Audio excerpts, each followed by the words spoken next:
सबको जय सिया राम, जय जानकी नंदन, जय हनुमान। बालकांड को आगे बढ़ाने से पहले श्री राम जी की स्तुति करते हैं। मंगल भवन अमंगल हारी, द्रवहु सुदशरथ अजिर बिहारी। सीताराम चरित अति पावन, मधुर सरस अरु अति मन भावन। राम सिया राम, सिया राम जय जय राम। रघुपति राघव राजा राम, पतित पावन सीताराम। सियावर रामचंद्र भगवान की जय। पवन पुत्र हनुमान जी की जय। गजानन गणपति महाराज जी की जय। माँ सरस्वती की जय। कथा को, बालकांड को आगे बढ़ाते हैं। भरद्वाज मुनि बस ही प्रयागा, तिन्हि राम पद अति अनुरागा।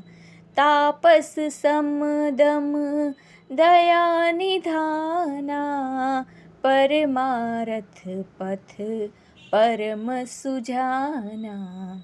आगे कहा है कि भरद्वाज मुनि प्रयाग में बसते हैं।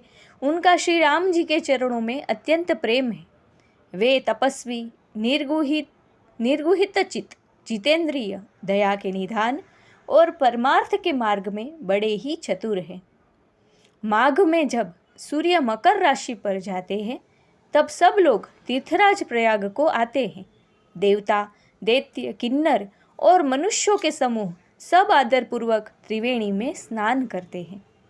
श्री वेणी माधव जी के चरण कमलों को पूजते हैं और अक्षय वट का स्पर्श कर उनके शरीर पुलकित होते हैं। भरद्वाज जी का आश्रम बहुत ही पवित्र, परम रमणीय और श्रेष्ठ मुनियों को मन को भाने वाला है।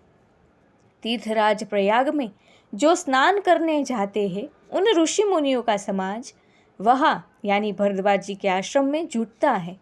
प्रातः काल सब उत्साहपूर्वक स्नान करते हैं और फिर परस्पर भगवान के गुणों की कथाएं कहते हैं।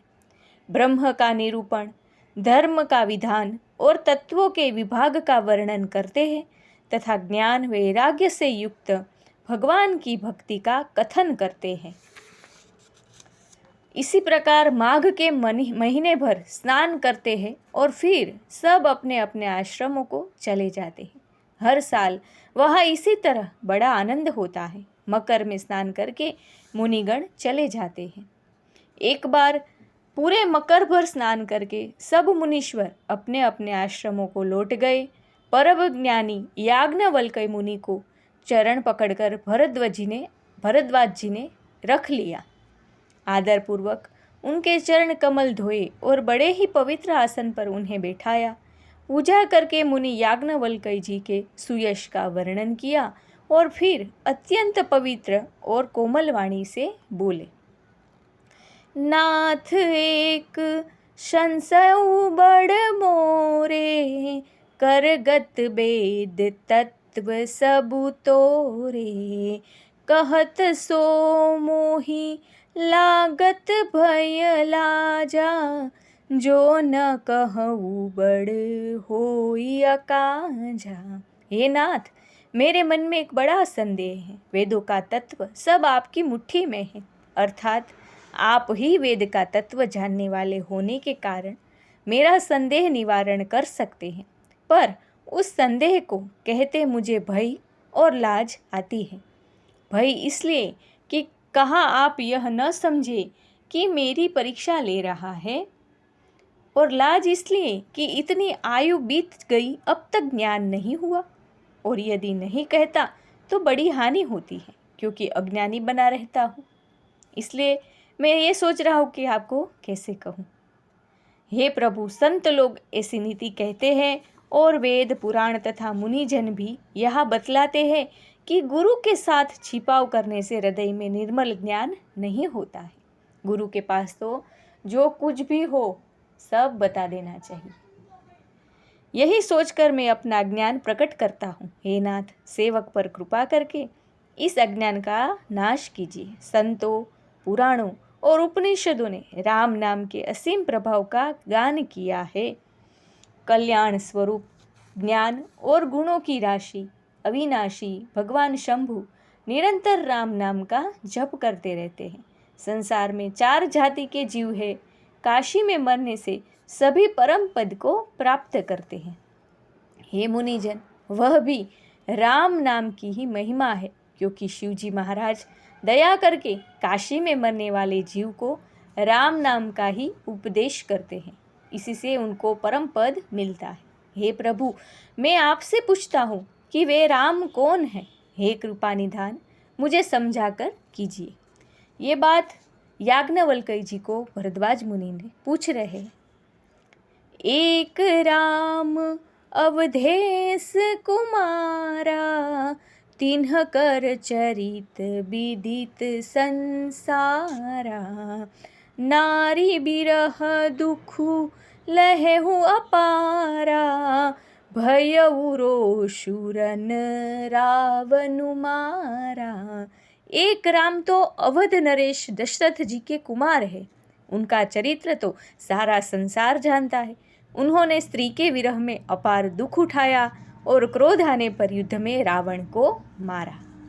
हे प्रभु, वही राम है या कोई और दूसरा है जिनको शिवजी जपते हैं? आप सत्य के धाम हैं और सब कुछ जानते हैं, ज्ञान विचार कर कहिए। हे नाथ, जिस प्रकार से मेरा यह भारी भ्रम मिट जाए, आप वही कथा विस्तार पूर्वक कहिए। इस पर याज्ञवल्क्य जी मुस्कुरा कर बोले, श्री रघुनाथ जी की प्रभुता को तुम जानते हो। तुम मन, वचन और कर्म से श्री राम जी के भक्त हो। तुम्हारी चतुराई को मैं जान गया।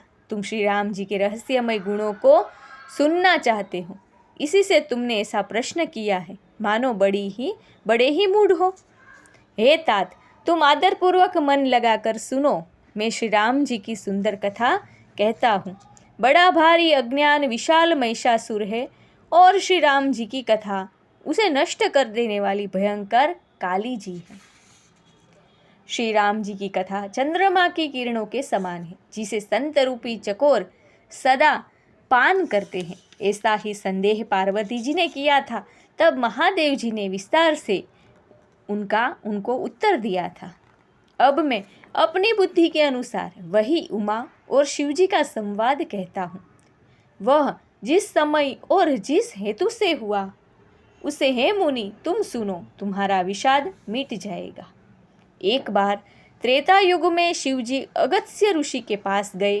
उनके साथ जगत जननी भवानी सती जी थी। ऋषि ने संपूर्ण जगत के ईश्वर जानकर उनका पूजन किया।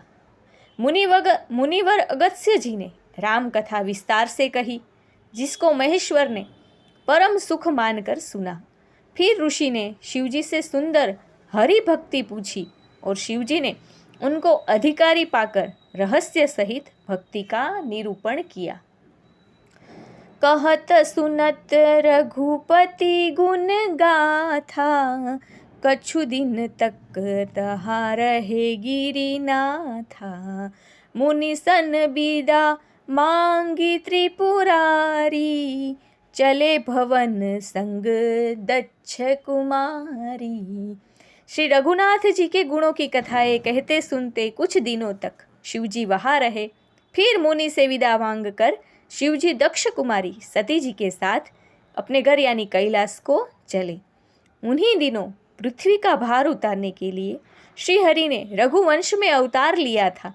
वे अविनाशी भगवान उस समय पिता के वचन से राज्य का त्याग करके तपस्वी या साधु वेश में दंडक वन में विचर रहे थे। शिवजी के हृदय में विचारते जा रहे थे कि भगवान के दर्शन मुझे किस प्रकार हो। प्रभु ने गुप्त रूप से अवतार लिया है, मेरे जाने से सब लोग उन्हें जान जाएंगे। ये विचार शिवजी के मन में चल रहा था। श्री शंकर जी के हृदय में इस बात को लेकर बड़ी खलबली उत्पन्न हो गई, परंतु सती जी इस भेद को नहीं जानती थी। तुलसीदास जी कहते हैं कि शिवजी के मन में यानी भेद खुलने का जो डर था, परंतु दर्शन के लोभ से उनके नेत्र ललचा रहे थे। उन्हें रघुनाथ जी से अपने आद्य देव से मिलने की बहुत ही लालसा हो रही थी। रावण ने ब्रह्मा जी से अपनी मृत्यु मनुष्य के हाथ से मांगी थी। ब्रह्मा जी के वचनों को प्रभु सत्य करना चाहते हैं। मैं जो पास नहीं जाता हूँ तो बड़ा पछतावा रह जाएगा। इस प्रकार शिव जी विचार करते थे, परंतु कोई भी युक्ति ठीक नहीं बैठती थी। इस प्रकार महादेव जी की चिंता के वश हो गए। उसी समय नीच रावण ने जाकर मारीच को साथ लिया और वह मारीच तुरंत कपट मृग बन गया। मृग का रूप मारीच ने ले लिया। मूर्ख रावण ने छल करके सीता जी को हर लिया। उसे श्री रामचंद्र जी के वास्तविक प्रभाव का कुछ भी पता नहीं था। मृग को मारकर भाई लक्ष्मण सहित श्री हरि आश्रम में आए और उसे खाली देखकर, अर्थात वह सीता जी को नहीं पाकर, उनके नेत्रों में आंसू भर आए। श्री रघुनाथ जी मनुष्यों की भांति विरह से व्याकुल है और दोनों भाई वन में सीता को खोजते हुए फिर रहे हैं। जिनके कभी कोई संयोग वियोग नहीं है, उनमें प्रत्यक्ष विरहता दुख देखा गया है। जिनको कोई दुख नहीं देखा गया, उनमें, यानी जो मनुष्य रूप में प्रभु रघुनाथ जी आए हैं, उनमें प्रत्यक्ष विरह का दुख इसमें देखा गया है। श्री रघुनाथ जी का चरित्र बड़ा ही विचित्र है। उसको पहुँचे हुए ज्ञानी जन ही जानते हैं। जो मंदबुद्धि है वे तो विशेष रूप से मोह के वश होकर हृदय में कुछ दूसरी ही बात समझ बैठते हैं। शंभु समय ते ही राम ही देखा, उपजाहि अति हर्षु विशेषा। भरी लोचन छवि सिंधु निहारी, कुसमय जानी न किन्हीं चिन्हारी। श्री शिव जी ने उसी अवसर पर श्री राम जी को देखा और उनके हृदय में बहुत भारी आनंद उत्पन्न हुआ। उन शोभा के समुद्र श्री रामचंद्र जी को शिव जी ने नेत्र भरकर देखा, परंतु अवसर ठीक न जानकर परिचय नहीं किया। जगत के पवित्र करने वाले सच्चिदानंद की जय हो, इस प्रकार कहकर कामदेव का नाश करने वाले श्री शिव जी चल पड़े। कृपा निधान शिव जी बार बार आनंद से पुलकित होते हुए सती जी के साथ चले जा रहे थे। वहाँ से निकल रहे थे, मतलब वहाँ से अपने कैलाश की ओर जा रहे थे। सती जी ने शंकर जी से वह दशा देखी तो उनके मन में बड़ा संदेह उत्पन्न हो गया। वे मन ही मन में कहने लगी कि शंकर जी की सारा जगत वंदना करता है, वे जगत के ईश्वर है। देवता मनुष्य मुनि सब उनके प्रति सिर नवाते हैं। उन्होंने एक राजपुत्र को सच्चिदानंद परम धाम कहकर प्रणाम किया और उसकी शोभा देखकर वे इतने प्रेममग्न हो गए कि अब तक उनके हृदय में प्रीति रोकने से भी नहीं रुकती है। यानी उनके मन में जो हर्ष उत्पन्न हुआ है वो कम ही नहीं हो रहा है। ऐसा क्या है वो राजपुत्र को देखकर प्रभु शिव जी को क्या हो गया है, ऐसा सती जी के मन में विचार आया है। जो ब्रह्म सर्वव्यापक, माया रहित, अजन्मा, अगोचर, इच्छा रहित और भेद रहित है और जिसे वेद भी नहीं जानते, क्या वह देह धारण करके मनुष्य हो सकता है? देवताओं के हित के लिए मनुष्य शरीर धारण करने वाले जो विष्णु भगवान हैं, वे भी शिव जी की ही भांति सर्वज्ञ है। वे ज्ञान के भंडार, लक्ष्मीपति और असुरों के शत्रु भगवान विष्णु क्या अज्ञानी की तरह स्त्री को खोजेंगे? ऐसा सारे सवाल सती जी के मन में आ रहे हैं। फिर शिव जी के वचन भी झूठे नहीं हो सकते। सब कोई जानते हैं कि शिव जी सर्वज्ञ हैं। सती के मन में इस प्रकार का अपार संदेह उठ खड़ा हुआ, किसी तरह भी उनके हृदय में ज्ञान का प्रादुर्भाव नहीं होता था। मतलब उनके सवालों का कोई भी उत्तर उनको नहीं मिल रहा था और संदेह उनको उत्पन्न हो रहा था। यद्यपि भवानी जी ने प्रकट कुछ नहीं कहा, पर अंतर्यामी शिव जी सब जान गए। वे बोले, हे सती सुनो, तुम्हारा स्त्री स्वभाव है, ऐसा संदेह मन में कभी रखना नहीं चाहिए। यानी अपने मन में जो आपके मन में जो संदेह आ रहा है उसे त्याग दीजिए, ऐसा संदेह कभी मत करिए। जिनकी कथा का अगस्त्य ऋषि ने गान किया और जिनकी भक्ति मैंने मुनि को सुनाई है, वे वही मेरे इष्ट देव श्री रघुवीर जी हैं, जिनकी सेवा ज्ञानी मुनि सदा किया करते हैं। ज्ञानी मुनि योगी और सिद्ध निरंतर निर्मल चित्त से जिनका ध्यान करते हैं तथा वेद पुराण और शास्त्र नेति नेति कहकर जिनकी कीर्ति गाते हैं, उन्हीं सर्वव्यापक समस्त ब्रह्मांडों के स्वामी मायापति, नित्य परम स्वतंत्र ब्रह्मरूप भगवान श्री राम जी ने अपने भक्तों के हित के लिए अपनी इच्छा से रघुकुल के मणि रूप में अवतार लिया है। बोलिए प्रभु रामचंद्र जी की जय। रघुपति राघव राजा राम, पतित पावन सीताराम। बालकांड को आगे बढ़ाने से पहले यही विश्राम लेते हैं, कल आगे बढ़ाएंगे और राम जी का गुणगान करेंगे। पवित्र कार्तिक महीने में राम कथा सुननी चाहिए, प्रभु राम के गुण गाने चाहिए। सियावर रामचंद्र जी की जय, पवन पुत्र हनुमान की जय, उमापति महादेव की जय। जय जय सीताराम। अगर मेरी वाणी आपके मन को भाए तो चैनल को लाइक, शेयर और सब्सक्राइब ज़रूर करिएगा। आपके लाइक, शेयर और सब्सक्राइब से मुझे बहुत बड़ा सपोर्ट मिलेगा। कल वापस मिलते हैं। जय जय सिया राम। सबको